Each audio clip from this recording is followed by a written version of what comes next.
Bismillah, alhamdulillah, wassalatu wassalamu ala Rasulillah, wa ala alihi wa sahbihi wa man wala.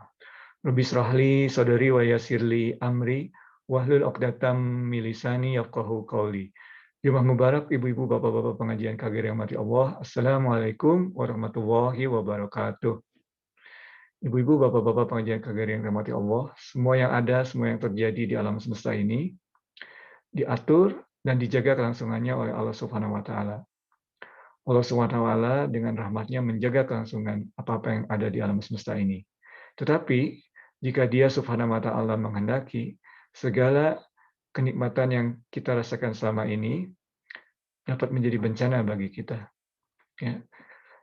Nah, demikian sedikit pesan dari ayat-ayat yang akan kita bahas pada malam hari ini atau pada kesempatan kali ini, insya Allah. Mari ibu-ibu, bapak-bapak pengajian KG Rahmati Allah, kita membaca dan membahas ayat-ayat tersebut bersama-sama.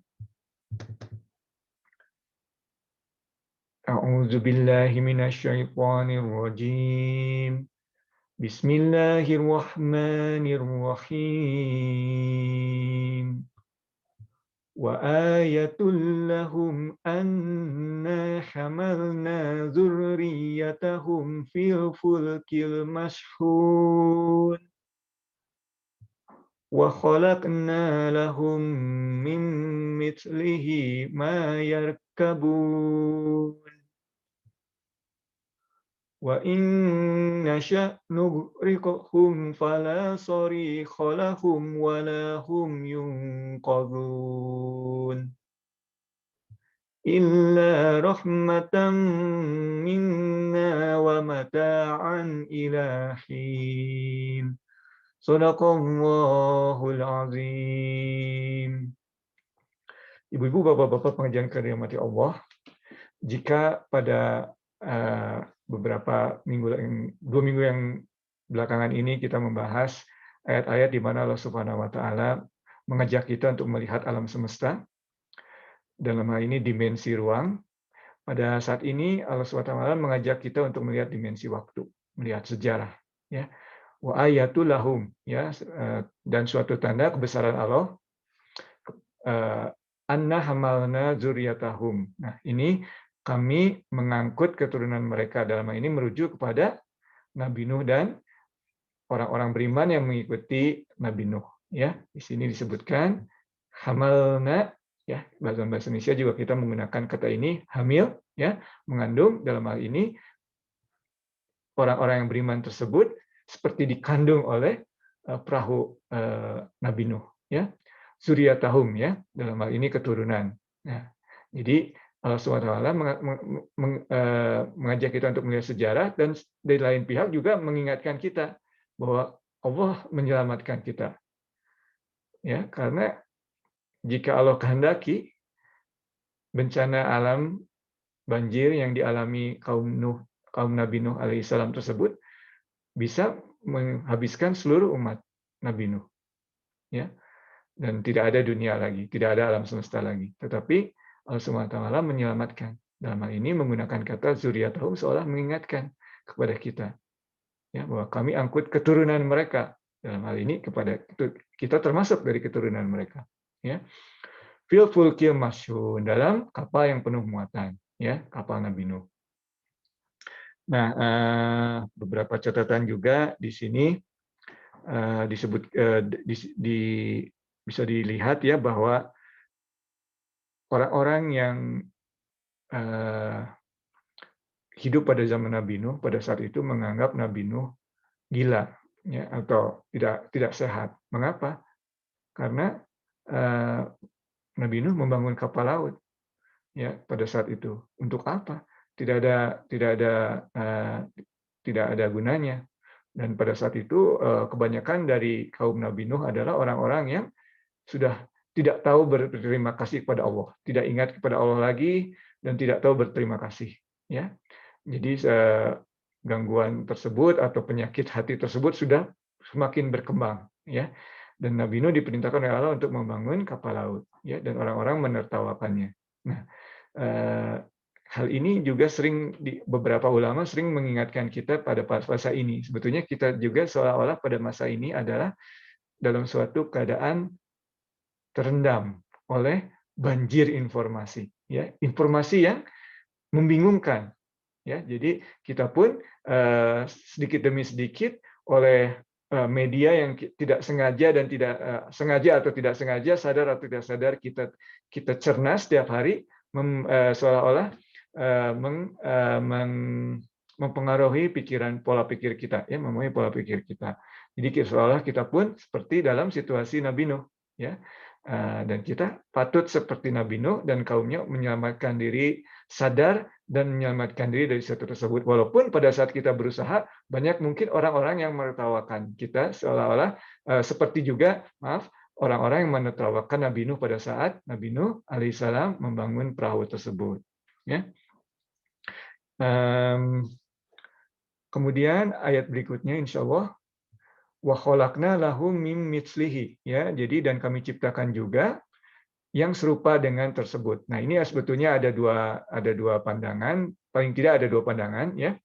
Pandangan dan dua-duanya tidak salah, ya, bahkan saling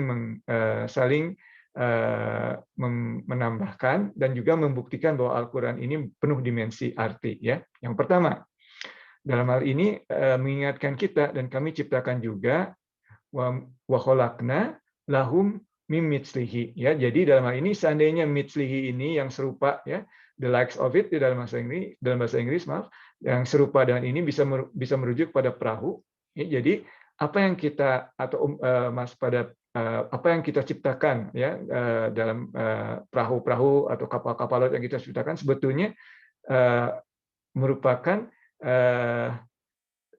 keturunan dari perahu Nabi Nuh, ya. Maksudnya dalam ini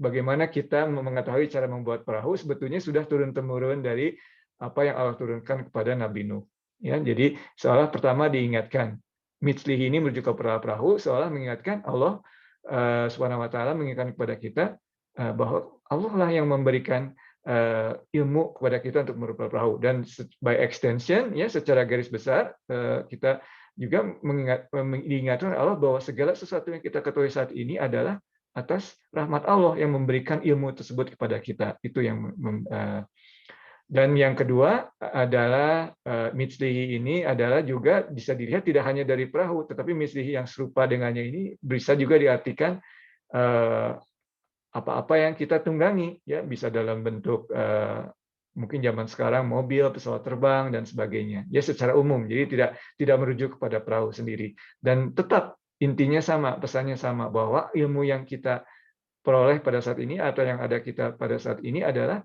diilhami oleh Allah, diilhamkan oleh Allah Subhanahu wa taala, ya. Kita diilhamkan untuk membuat perahu, membuat kapal terbang dan sebagainya, ya. Dan kita menggunakan kata rahmat tadi, ya. Memang kalau secara rahmat itu diberikan kepada seluruh umat manusia, ya, yang baik yang beriman maupun yang tidak beriman. Sebagai cobaan tentunya, ya, apakah kita akan berterima kasih dan ingat kepada Allah atau tidak, ya, atau sebaliknya. Demikian. Ayat yang berikutnya.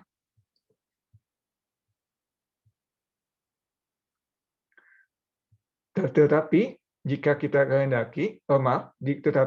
kami kehendaki, wa in nasya, ya, nukrikhum, ya, kami tenggelamkan mereka, ya.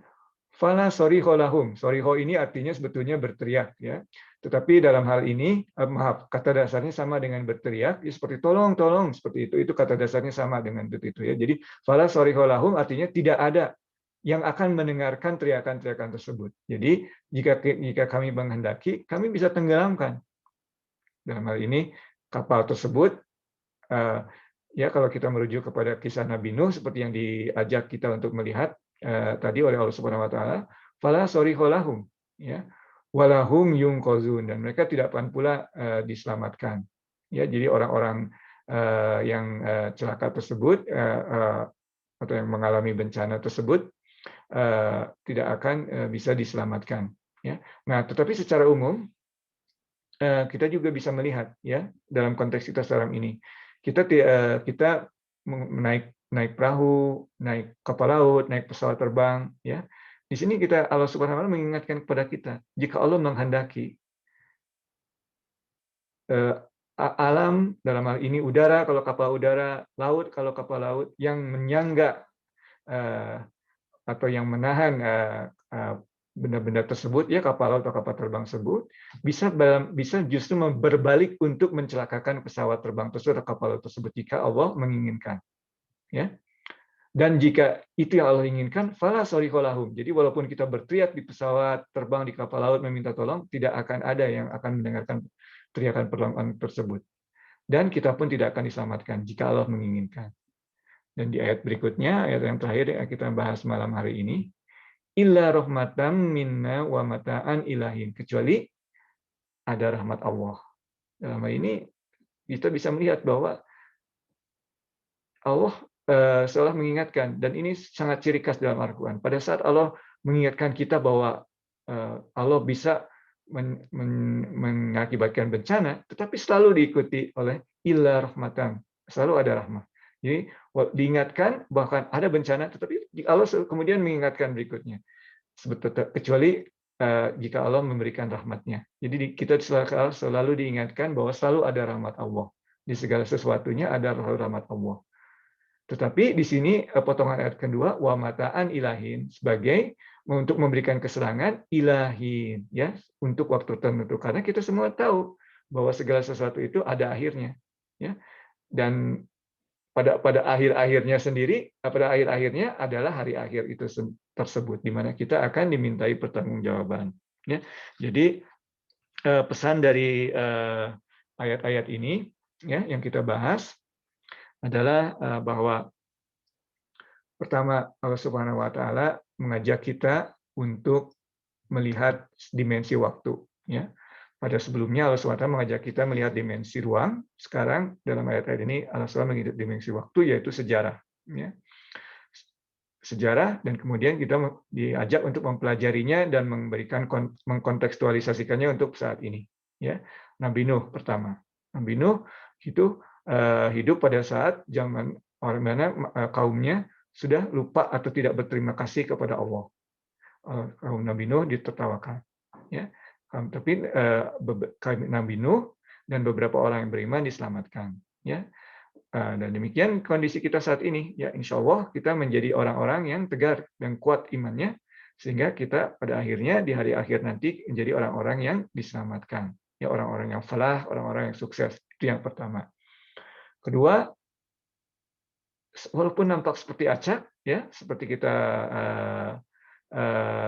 walaupun tampak seperti acak, ya, tetapi sebenarnya kalau kita mentadabur alam ini, subhanallah, segala sesuatunya sangat diatur dengan precise, ya, dengan sangat teliti oleh Allah.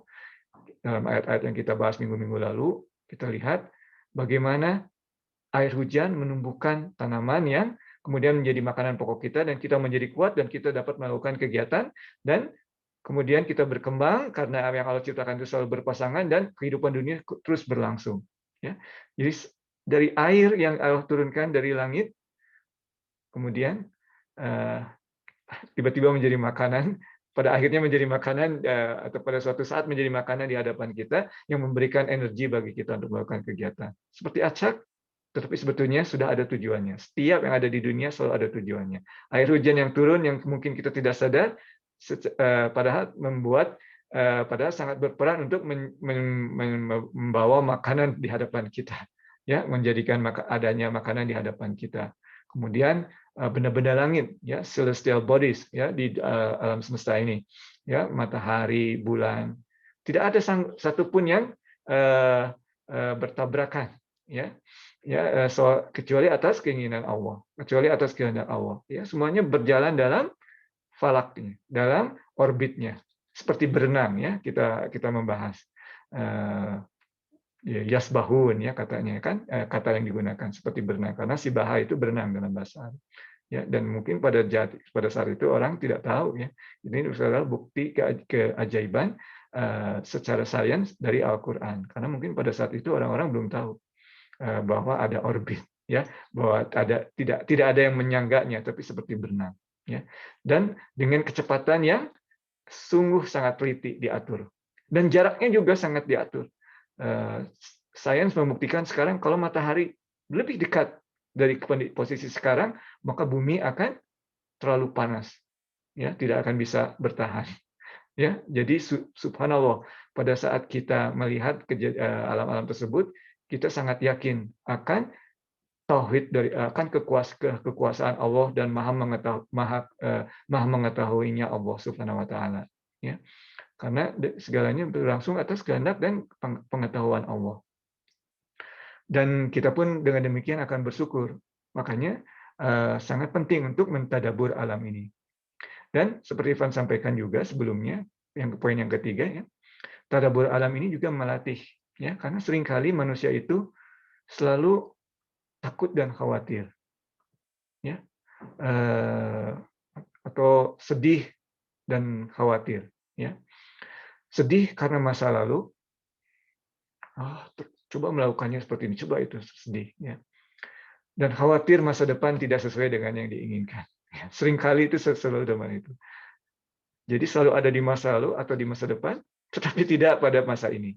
Dan bagaimana supaya kita itu selalu hadir dalam masa ini?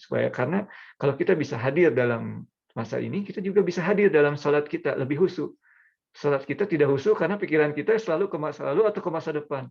Ya, kita sudah mulai salat tapi pikiran kita masih masa lalu. Oh, coba kita lakukan ini itu. Atau kita ingat masa depan. Oh, habis salat kita akan melakukan ini dan itu. Jadi, padahal pada saat ini kita lupa. Dan bagaimana caranya supaya kita bisa hadir dalam salat kita adalah kita melatih diri untuk ada pada masa ini, hadir pada masa ini. Dan bagaimana caranya? Dengan melakukan tadabbur alam, ya. Dengan tadabbur alam ini dalam arti makrokosmos karena di luar kita. Bisa juga mentadabbur apa yang ada dalam diri kita. Karena dalam diri kita ada sesuatu yang bekerja siang malam, tanpa kita kesadari, tetapi sangat membantu kelangsungan hidup kita, ginjal kita. Kita kadang-kadang tidak sadar, tapi ginjal kita, hati kita, jantung kita, dan tentu hati kita juga bekerja setiap hari tanpa kita sadari. Itu namanya mikrokosmos. Jadi kalau kita dalam konteks kita ayat ini adalah makrokosmos, ya, yang kita lihat di luar, celestial body atau hujan segala macam, itu membuat kita enjoy, menikmati saat ini, ya, karena kita tiba-tiba tidak terganggu oleh hingar-bingarnya dunia. Ya, jadi poin yang ketiga tersebut, gunakan tadabbur ini sebagai sarana bagi kita untuk melatih kita agar kita present in this moment.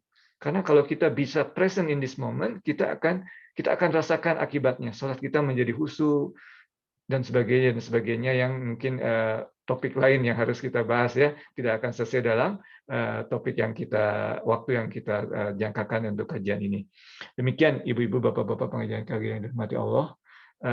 Sebetulnya ayat ini merupakan ayat penutup dari bagian ketiga dari surat Yasin, ya. Insya Allah kita minggu depan mulai dengan bagian keempat dari surat Yasin. Demikian, mohon maaf atas segala kesalahan dari sisi isi maupun dari sisi penyampaian. Yang salah hanya dari Irfan. Wabillahi taufiq wa hidayah. Wassalamualaikum warahmatullahi wabarakatuh.